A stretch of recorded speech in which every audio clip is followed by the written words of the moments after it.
oh, oh. Oh, oh. Oh, oh. Oh, oh. Sapo que chama chuva e que diz que foi, não foi. A mulher que pega foice tem o traje de viúva. Raposa que come uva tem o dente degotado. Homem que faz machado já pode chamar ferreiro. Nego do beiço coveiro tem o pé aparentado. Rádio Web EO. Aqui se faz, aqui se paga. Eu que sei, fico quieto. Desde 1956, para Ivupens, qualidade é norma obrigatória. Por isso, toda vez que você precisar de tubos pretos, galvanizados e plásticos à pronta entrega, em todas as bitolas, é recomendável conhecer propostas Ivupens, porque sua obra não pode parar. Ivupens, na Presidente Roosevelt, 865, Porto Alegre. Mãos à obra.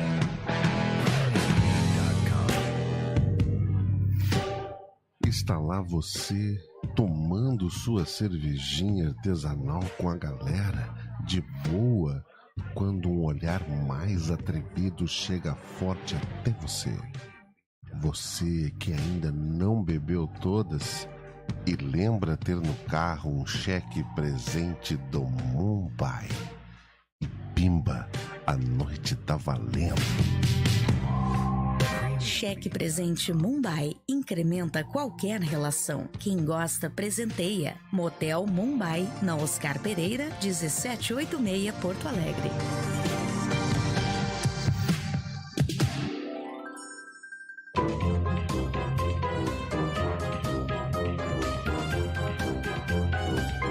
Dicas de Angela Dipp. Rádio Web EO. Aqui se faz, aqui se paga. Bah, que tri.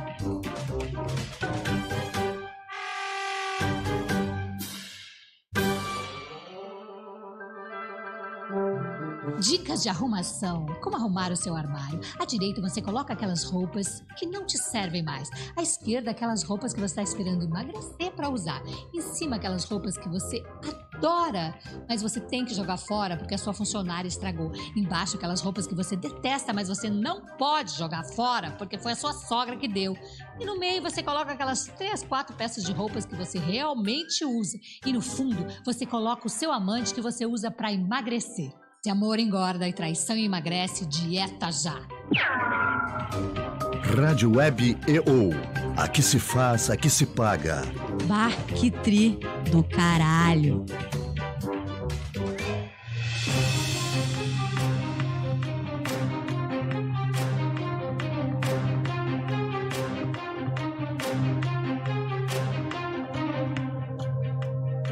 Rádio Web EO. Aqui se faz, aqui se paga. Te liga, né?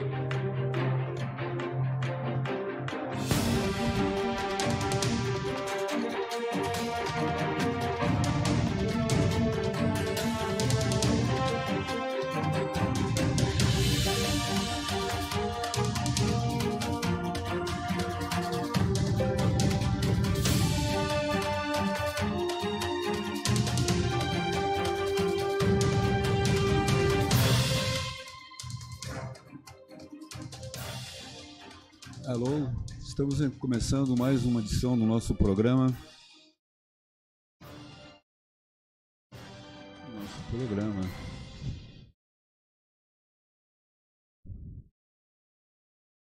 Nem mais, nem menos.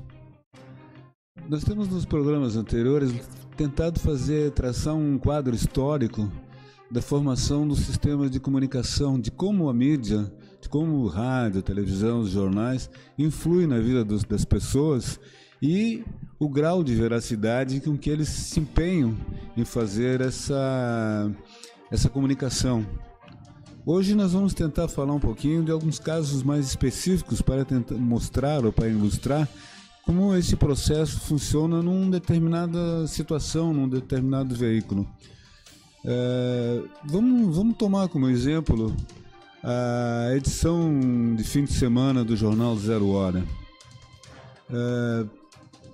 É um grande veículo, um veículo com dezenas de jornalistas trabalhando nas mais diversas áreas e coletando informações que vão ser usadas em cada uma das edições. A edição do fim de semana é uma edição maior, é uma edição que engloba o jornal de sábado e o jornal de domingo. Então ele tem uma característica assim, um pouco diferente do noticiário das edições normais. Ele é uma edição quase revista, né? Uma edição que, além da cobertura dos fatos da semana, traz, vamos dizer, expectativas do fim de semana. Então, como isso se resolve na prática em qualquer jornal do mundo, né? O jornal tem um determinado período, um determinado horário de fechamento. Vamos supor que o jornal está nas bancas, é levado para as bancas, vamos supor qualquer horário, vamos dizer que às 6 horas da manhã ele esteja sendo entregue. Então, dependendo da sofisticação dos equipamentos que dispõe, ele tem uma hora de fechamento para as matérias, quer dizer, em determinado horário, as pessoas que comandam o jornal devem decidir o que será a notícia mais importante, o que será a capa do jornal, o que serão as manchetes. Como isso se faz?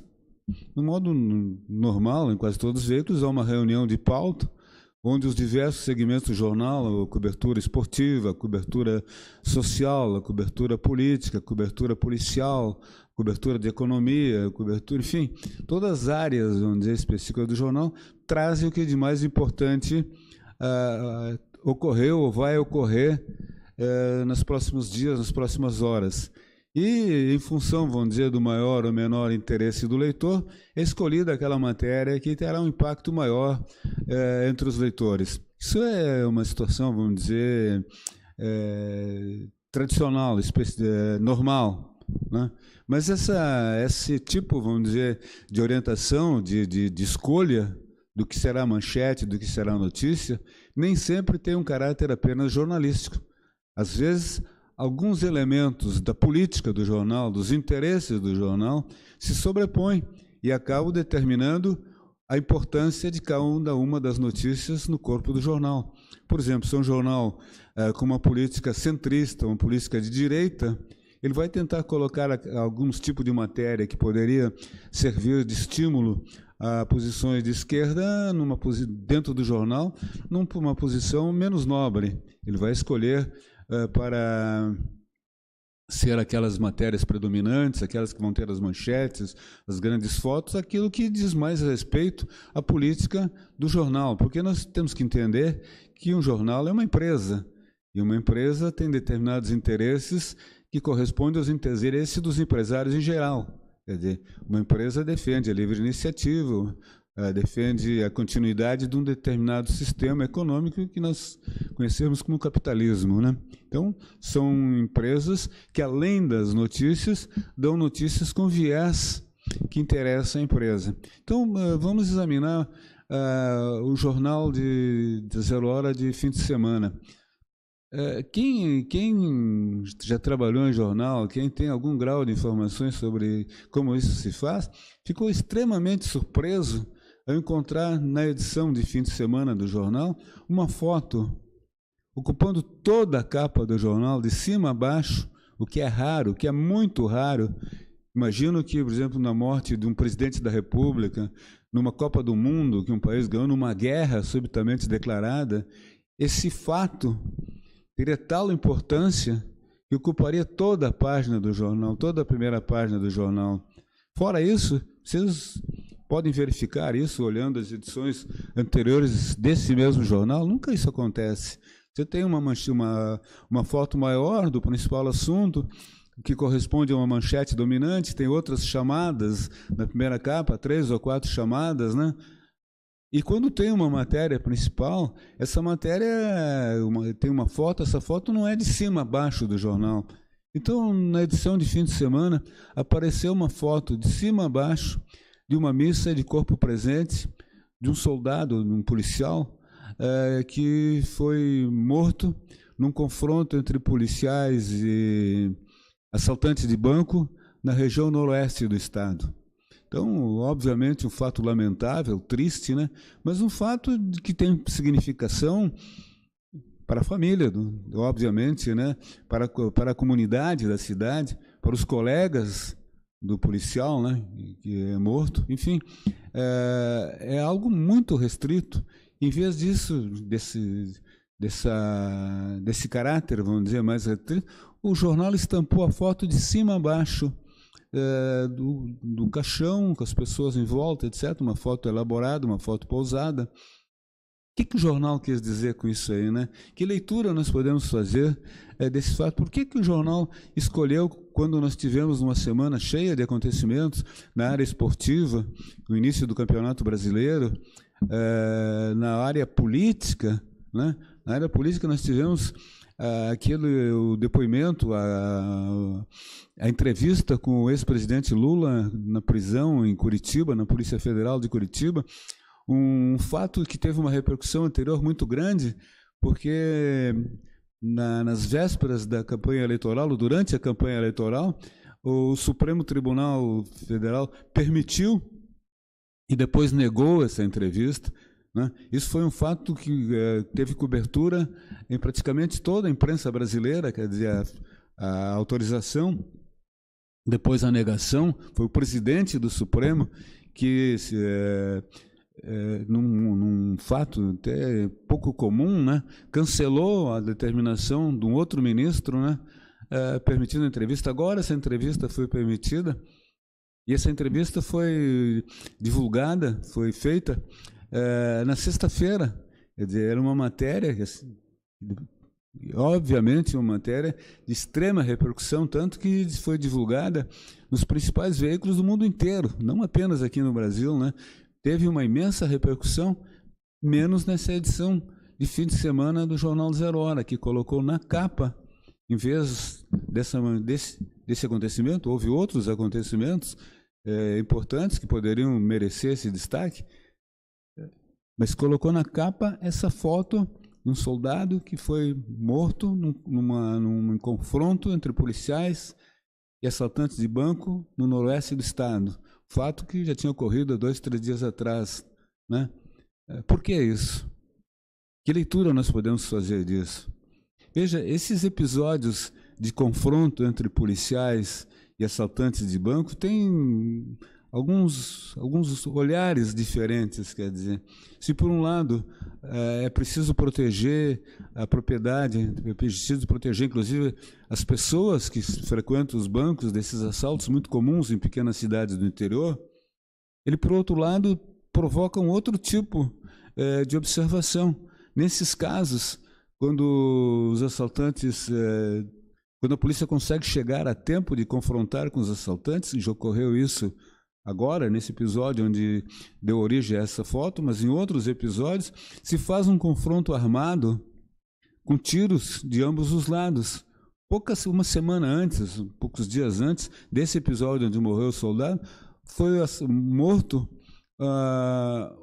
uma pessoa que não tinha nada a ver com o fato. Ele era um frequentador do banco, um gerente do banco, que por azar dele ficou, né, no meio do caminho entre policiais atirando e bandidos atirando. Durante algum tempo tentou-se criar a ideia que ele podia ter sido morto por os próprios bandidos, mas não foi. Agora, semana passada, o laudo da perícia mostrou que tinha sido uma bala disparada pela polícia que matou essa pessoa totalmente inocente, que não tinha nada a ver com o episódio. Então, o que pode acontecer, vamos dizer, nesses acontecimentos? Qual é a imagem que as pessoas podem ter? Bom, a polícia não precisava vir agindo com respondendo ao fogo dentro da própria cidade, dentro do próprio, quando os acontecimentos estão se desenrolando. Claro que a versão da polícia é que os bandidos atiram primeiro, que eles estão apenas respondendo, né? Um dos policiais falou que enquanto que os bandidos fizeram um cerco com os reféns na frente do banco e atiravam contra os policiais, que respondiam atirando para cima, atirando não na direção onde podia acertar as pessoas. Isso é difícil de acreditar que essas coisas possam ter acontecido desse jeito, né? Mas tudo bem, vamos ver o que pode acontecer assim, que aconteceu assim. Então pode haver um sentimento, né, de que essa forma de agir da polícia não é a melhor, né? É preferível deixar os bandidos fugirem e depois tentar encontrá-los mais adiante, fora do perímetro urbano, porque normalmente eles fogem com os reféns e soltam os reféns pelo caminho para ter mais mobilidade de fuga, etc., né? Enfim, eu acho que essa questão, vamos dizer, da atuação da polícia é discutível, mas o que é principal é o seguinte: o jornal tenta convencer as pessoas de que a atuação da polícia é correta. Quer dizer, o policial que morreu é um herói, né? Talvez tenha sido mesmo, né? O policial é um herói, e as pessoas que se preparem para isso, né? Que se preparem para essa guerra que se trava, né? Até que ponto é importante e fundamental a defesa que a polícia faz das instituições bancárias, né? Enfim, é um dinheiro que nem sequer é do banco, né? É um dinheiro segurado, um dinheiro que não teria tanto risco. Se escapasse, seria preferível deixar escapar esse dinheiro e tentar recuperá-lo mais adiante de outra forma, do que realizar esses imensos tiroteios, né? Esses tiroteios em pequenas cidades do interior, né? De alguma maneira, o que está se dizendo também, quer dizer, na medida em que a polícia, os comandos da polícia deu a esse acontecimento uma importância extraordinária, né?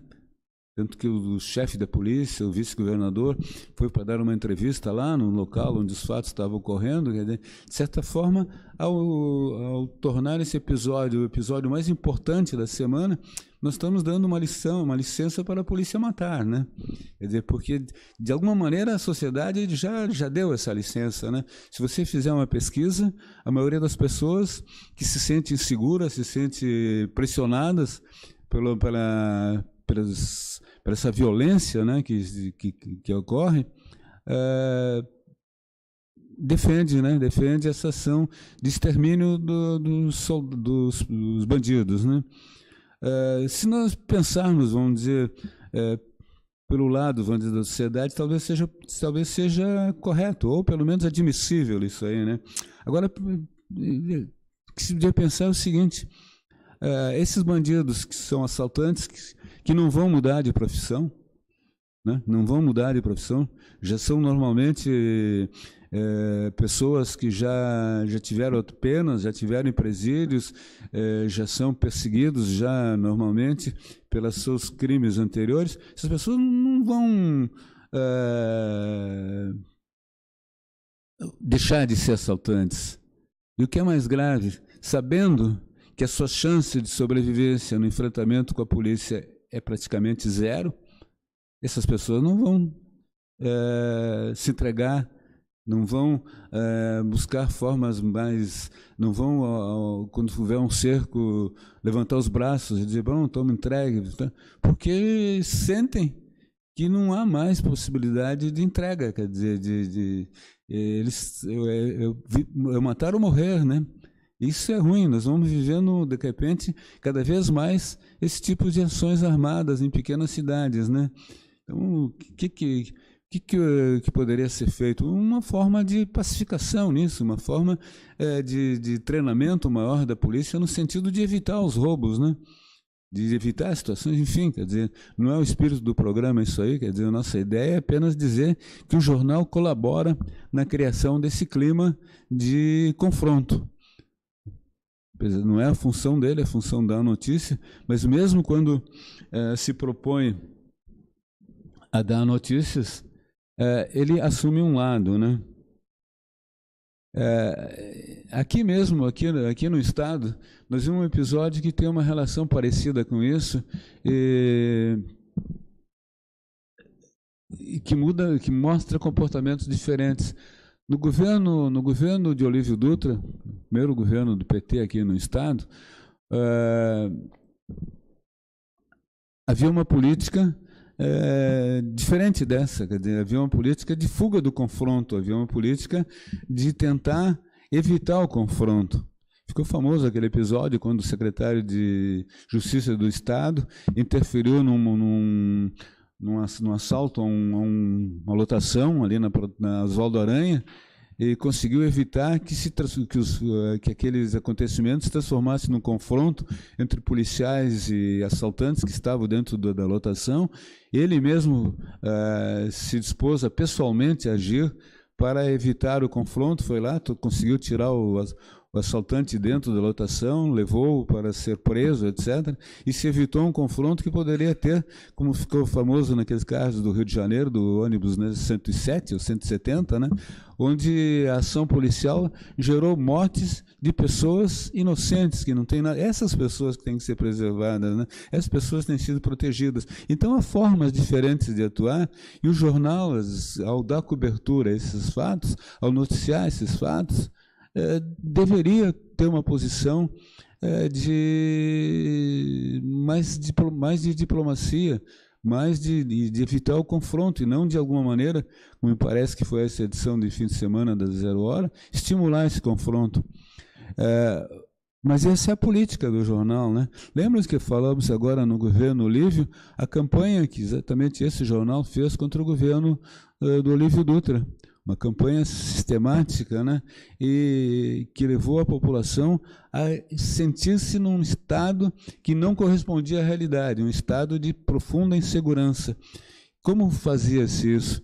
Diariamente o jornal juntava notícias de vários pequenos acontecimentos, um assalto no Sarandi, uma violência sexual na Ilha da Pintada, outro acontecimento, um assalto em Petrópolis, enfim, que normalmente apareceriam dispersos dentro do jornal, foram agrupados, e normalmente a primeira página do jornal vendia essa ideia de insegurança, né?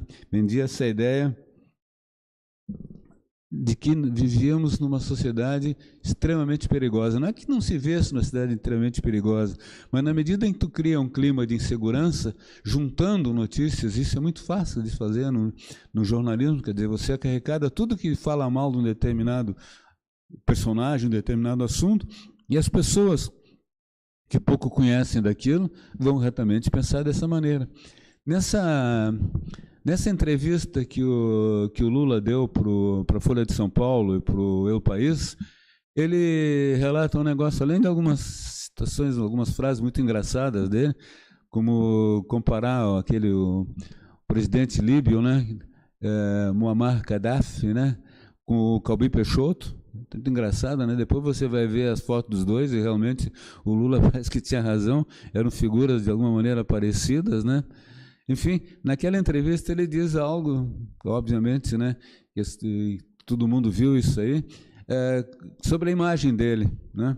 Se perguntarem aos brasileiros, uma boa parcela dos brasileiros vai achar que ele é um ladrão, né?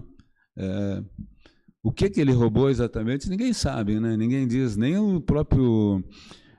própria sentença do Moro conseguiu provar. Primeiro, que ele era dono do tal triplex, e segundo, para ganhar o tal triplex, ele mandou a Petrobras oferecer vantagens ao Odebrecht, né, o OAS, no caso, não era o Odebrecht, o OAS, né? Quer dizer, ele não provaram o fato, não conseguiu provar que ele era o dono do imóvel, e segundo, não conseguiram estabelecer uma relação factual, uma relação que devia existir para justificar. Porque se tu ganhar um imóvel no caso da OAS, o Lula, seria um comportamento antiético, mas não desonesto, né? Não haveria um crime nisso aí, quer dizer, ou era uma coisa antiética, né? Uma coisa que o presidente não deve fazer, mas enfim, nem isso provaram, e muito menos conseguiram estabelecer uma relação de fato, quer dizer, eu estou ganhando esse imóvel, em troca eu vou te dar isso aqui.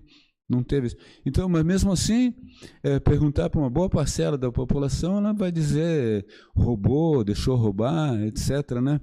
E ele respondendo a isso aí, porque essa imagem lembrou um fato que era verdadeiro. Ele disse assim: todos os dias o Jornal Nacional dizia Lula ladrão, todos os dias o Jornal Nacional dizia. As pessoas acabam aceitando isso aí, né? Acabam entendendo isso como verdade. E o jornal deveria ter uma obrigação, um comportamento, isso se ensina na faculdade. Eu fui professor durante muito tempo na faculdade de comunicação, não era exatamente dessa área de jornalismo, mas meus colegas eram, E eu via que a lição dada sempre lá na FAMECOS era no sentido da ética, no sentido da busca da verdade, no sentido da imparcialidade, no sentido da separação entre o que é jornalismo, o que é informação e o que é negócio. Agora você vê um jornal como a 0 Hora, de edição, não estou dizendo nada que não eles mesmos que disseram, mas na edição dessa edição de fim de semana, ou a de sexta-feira, enfim, tem uma matéria muito interessante da área de negócios do jornal, dizendo que estavam instituindo dentro do jornal um sistema de, isso que chama agora de digital influencer, pessoas que através das suas redes sociais, da sua participação em redes sociais, têm um tal grau de influência no mercado, nos negócios, que acabam sendo geradores de negócios. Todo mundo viu, aí saiu bastante destaque aquela menina que que punha R$1 ou uma quantia semelhante todos os meses num negócio, e a partir de um determinado tempo já conseguiu amealhar R$1 milhão. Quer dizer, mesmo que esse fato tenha sido depois, de alguma maneira, desmentido, fica essa possibilidade. Todo mundo sabe que existe uma série de pessoas que na internet, nas redes sociais, têm tal grau de influência, suas páginas são tão procuradas, que elas acabam sendo patrocinadas, acabam recebendo de empresas algum dinheiro para falar de um produto, de sabonete, ou seja lá o que for, né? Ou associar seu nome à marca de um determinado produto. Que você faça isso como pessoa individual, tudo bem. É uma forma, você está usando seu talento, sua habilidade para ganhar dinheiro. Agora, que o jornal faça isso e que diga que está fazendo isso aí, é muito diferente, né? Nessa página, esse gerente o nome de marketing ou de negócios, novos negócios, etc., do jornal, relata que os jornalistas da empresa, que obviamente pelo prestígio que adquire, né, escrevendo num jornal ou falando numa rádio, numa emissora de televisão que é a mais ouvida, mais vista, mais lida do Estado, obviamente criam para si, né, uma imagem, um nome, um prestígio que o jornal pretende aproveitar para ele, gerando negócios para ele, usando esses profissionais. Obviamente deve haver uma repartição de ganhos, né, obviamente, mas trazendo para eles também essa vantagem econômica. E mais do que isso, estão sugerindo, juntaram alguns digital influencer, pessoas com influência nos meios digitais, para fazer negócios para o jornal. Também é uma outra forma, né, de aumentar a renda do jornal, de aumentar a participação financeira no negócio. Mas até que ponto isso casa com a ideia do jornalismo independente, casa com o apoio daquilo que no cinema nos mostra tantas vezes? Há pouco o cinema americano mostrou aquele caso do Washington Post, né, com o caso dos assédios sexuais dos padres lá na Filadélfia, me parece, né, mostrando todo o esforço, todo o jornalístico para fazer aquela denúncia socialmente tão importante, né, tão necessária, né. O cinema americano mostrou também aquele outro filme, Todos os Homens do Presidente, mostra como Watergate foram os dois jornalistas que denunciaram a invasão das sedes do Partido Democrata pelo Nixon, pelo mando do presidente Nixon, como isso era um comportamento antidemocrático, como isso acabou levando ao impeachment do Nixon, né? Os jornais são sempre mostrados, né, como aquele lugar de função ética, né? Aquele lugar onde importante é a notícia, importante é a defesa da verdade, né? É claro que existem também outras versões no cinema que mostram como isso também pode funcionar ao contrário, né? Desde o Cidadão Kane, do Orson Welles, até aquele filme do Bill Hader, né? Montanha dos Sete Abutres, né? Onde o sujeito está preso dentro da montanha e o repórter, né, o jornalista, o Kirk Douglas, né, que pode libertar o sujeito, que tem condições de libertar, o mantém preso dentro num acordo com os donos da mina, mantém o sujeito preso lá dentro para continuar vendendo o jornal, né? Hoje essas coisas não têm mais esse caráter assim tão fácil de ser identificado. Hoje as empresas jornalísticas são empresas, né, que têm negócios, que têm imobiliárias, que têm construtoras, que têm outros interesses em outros negócios, então usam o veículo para defender o lado capitalista, defender o lado dos negócios, defender as políticas do governo que favorece, como no caso agora que estamos assistindo, quer dizer, o apoio que a mídia dá para a reforma da Previdência, que todo mundo sabe que é algo que vai tornar a vida dos empregados muito mais difícil, com muito menos perspectiva de uma velhice mais tranquila. Mas por quê? Porque são empresas que empregam, né, milhares de pessoas, e são empresas que têm uma filosofia empresarial que é igual a todas as empresas. Então, por favor, quando você ler o seu jornal de domingo, quando você ouvir a sua televisão, quando ouvir a sua... preste um pouco atenção de que interesses tem naquela manchete, naquela notícia. Por que determinado fato é jogado lá para uma página interna do jornal? Por que outro fato tem um destaque maior? Quem escolhe? Qual é o critério de escolha?